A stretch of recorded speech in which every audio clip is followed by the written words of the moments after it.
Kayvon Thibodeaux. Obviously, the injury he suffered in the second game of the preseason looked a lot worse than it ended up being. He'll be out probably for a month or so. But what do you think about his, and also the injury-prone nature of his game, because he had a lot of injuries at Oregon too? Are you worried about that kind of thing long-term with him?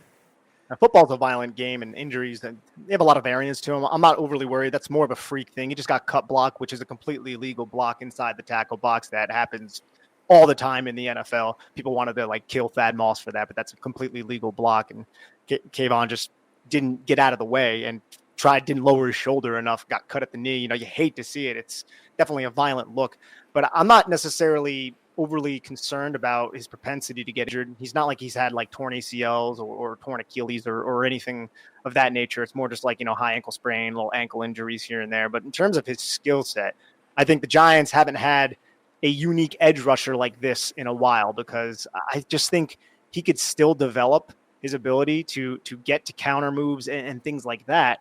But man, dude, he already has a pretty nice array of pass rushing moves, and he's smart. When you watch him rush the passer, you can see him down in and down out, feel out the opposing offensive tackle. He'll try to win high side, outside shoulder, and then he'll align, a little wide and explode up that pass rushing arc, get that tackle to open his hips, and then he'll counter inside like he's waiting on it. So I can see how smart he is as a pass rusher. I don't know how many sacks he'll have. I love the fact that he's in this system, because Wink Martindale is going to just scheme up so many unique looks to create one-on-one matchups. I mean, Wink Martindale is just a master at scheming pressure, and I think he's going to put Kayvon Thibodeaux into a great position. I just hope he can get back, get healthy, and hope that knee doesn't become one of those things where he's playing, but is he really 100%? That's one of my minor concerns there. I don't think he'll play week 1. I don't have any inside information on that or anything like that. I do. He's not playing week 1. Yeah.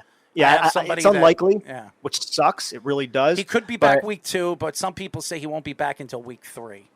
Yeah, and then it sucks that Aziz is hurt as well. So that's going to put a lot on some of these. And Ellerson Smith hurts. So a lot of these edge rushers are injured at the moment, and you need a lot of bodies at edge. And I think it's interesting the Giants kept 6 inside linebackers. Carter Coughlin, though, Cam Brown, both have edge experience. You could put Austin Colatro on the edge. At least they did in preseason, and he looked, okay. I thought he was pretty solid, at least providing pressure against third-teamers, mind you, but still. So we're going to see a lot of interesting defensive looks from Wink Martindale. It's just these big plays might happen against this defense, and that's something we're going to have to bear with. Hopefully it's not as bad as 2019 with James Betcher. I think the Giants knew that Kayvon Thibodeaux was going to be there where they were drafting at number 5. I really do believe it, and that's why they were sitting back. And I wasn't surprised that they drafted him over the offensive lineman, because they knew that Evan Neal was going to be sitting there at number 7. I think that anything impossible that could have fallen for the Giants in the first round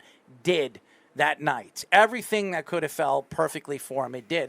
Thank you, Jacksonville. Yeah, they did very well with just those 2 first-round draft picks. Their draft was horrible, honestly. Besides those 2 first, they did draft Beavers that everybody liked, but he's not playing this year. He got hurt, so you're not going to see him till next year. So.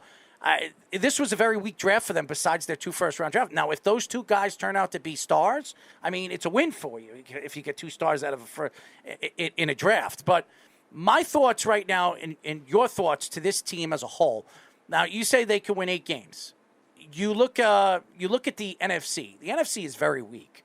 It's not what it used to be. The NFC was the powerhouse. The AFC was like the minor leagues when it came to there were only 3 or 4 good teams. Yeah, it was like 3 or 4 good teams. Now all of a sudden there's 3 or 4 good teams in the NFC and the rest is garbage. And I look through the NFC. There's really nothing that stands out to me as far as the quarterback play. Maybe 3 quarterbacks. 3. Aaron Rodgers, Kyler Murray, and Tom Brady. And Matthew Stafford. 4 guys. The rest of the quarterback class in the NFC is honestly a subpar to be exact. They're not great. I mean, Kirk Cousins, if you want to say he's great or he's good, I would say he's good. Daniel Jones ceiling. Everybody else is garbage. So for Daniel Jones to achieve what I expect him to do, if he's a top 7 in the NFC, top 6, I mean, that's success in my eyes for the New York Giants and Daniel Jones. So my question to you is, you look at the Giants as a whole, the wide receiving core that they have, the Galladays, the Robinsons, you don't know who's going to be what and what's going to be who. Who do you think, out of all the wide receivers and tight ends that they have, is going to stand out the most this year and be the number one, a predominant number one wide receiver and pass catcher for them this year? Unfortunately, I think it comes down to health. And if everyone is healthy, there's no doubt that it's Kadarius Toney, because Kadarius Toney is different. I don't like to be hyperbolic about the New York Giants. I try to be about as real as I can about this team. You get the football into Kadarius Toney's hands, and he has like 100th percentile type of change of direction. Unique NFL athlete change of direction. I think he is wildly, wildly dangerous when he has the football in his hands. Now, is he fully accustomed to the playbook? I don't know, because he hasn't been out there because he's dealing with these injuries, and that could be something that maybe holds him back a little bit. But if he can get healthy and stay healthy, Kadarius Toney all day for me in terms of that question. I like Wan'Dale Robinson. He's just a slot. Everybody keeps talking about him, man. Yeah, he's a little bit more, I don't like saying guys are gadget guys, but he is a little bit more of a design touch type of player, not somebody you're going to align on the outside and he's going to consistently win outside. And then you have guys like David Sills, who I think will earn some snaps because he's just been healthy and he has a rapport with Daniel Jones. But I worry about his ability to consistently separate. But I think he'll be a good weapon as the number 2 receiver off of an RPO who knows how to release off the line of scrimmage and use his big frame well to box out defenders on those quick hitting type of passes. Kenny Golladay needs to just prove it. I mean, he's the kind of the elephant in the room, right? Like, what have we seen from Kenny Golladay? We haven't seen anything from Kenny Golladay since 2019. Oh, so God, that please. stinks. And it could just be an injury thing at this point, man, because that's a serious injury that he had surgery on with his hip. And could just be he doesn't have the ability to separate, which he didn't really have back then either. So he's the guy that just needs to step up. But the best playmaker at the wide receiver position is Kadarius Toney. But I still think this offense is probably going to run through 26. So I want to go to the offensive line. A lot of issues with the interior, both with injuries and also some of the veteran signings too that they've made. They don't really have a true center on this roster. Nick Gates they were trying to get him to come back off that bad injury he had last year, and he got hurt again.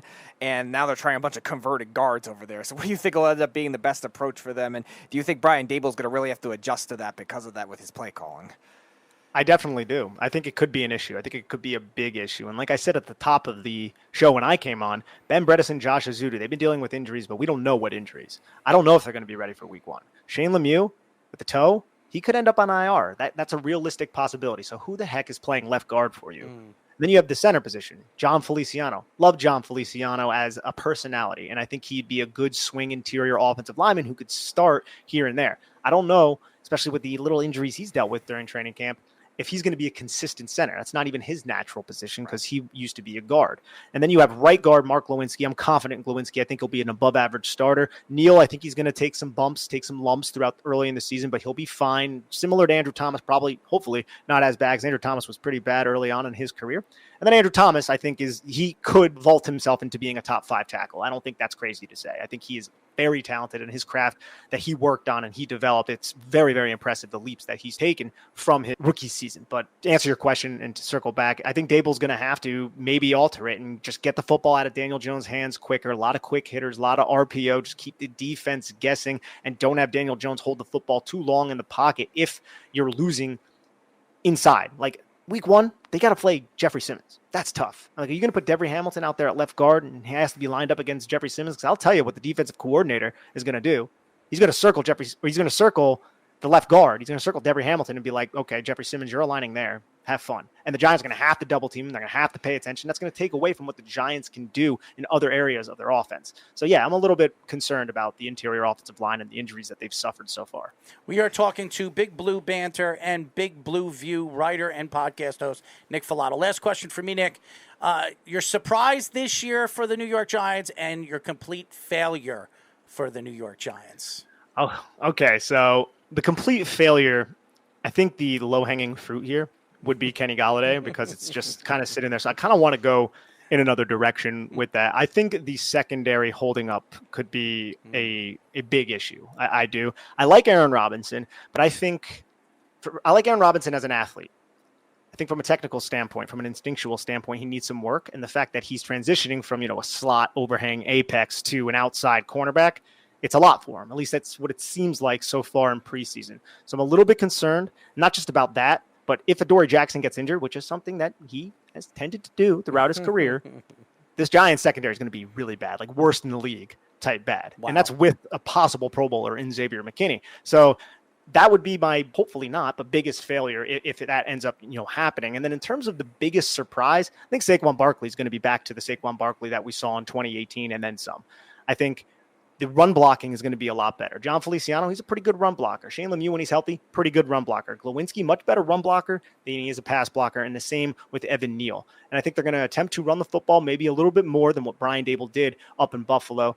With Daniel Jones, you want to work the play action, you want to work the RPO, and I think it's going to help Daniel Jones because when you run these RPOs, those backside pursuit defenders are going to try to crash down the line of scrimmage, and then Daniel Jones can take advantage. When those linebackers creep up, that's the read defender. It's going to open up the slant. You just got to boom, boom, quick hit, read it. And I think Daniel Jones does a good job of reading that portion of playing quarterback. It's something he did with David Cutcliffe back at Duke. But I think biggest surprise, Saquon Barkley's back to form. All right, my last question, just a prediction. What is the Giants' record going to be this season? I said 8 wins. I said, 8 wins at the beginning of training camp. I think I'm still around there. I probably err towards 7. So 7 to 8 wins and just be competitive at some points in December. Mm-hmm. As the season progressively moves forward, we'd love to get you on again and know and get your information and your thoughts of what's going on with the New York Giants and where you believe they could go. Because they could win for the first 3 games and go 3-0 and surprise everybody. We've seen this before. Crazier things happen, especially with the Giants' schedule. I mean, there's so many winnable games for them. They can win 10 games this year if it falls right for them. So it's crazy to say that. I mean, me saying the Jets are going to win 7 or 8 games, their schedule is ridiculously hard. I mean, really bad. I think the 5th worst schedule in the NFL. I mean, it's hard. But the Giants, I mean, it's probably one of the easiest schedules in all of football. So I expect the Giants to be competitive and be able to compete against all the teams that play against. It doesn't matter who's on that team. But tell the fans how they can find you on social media, bud.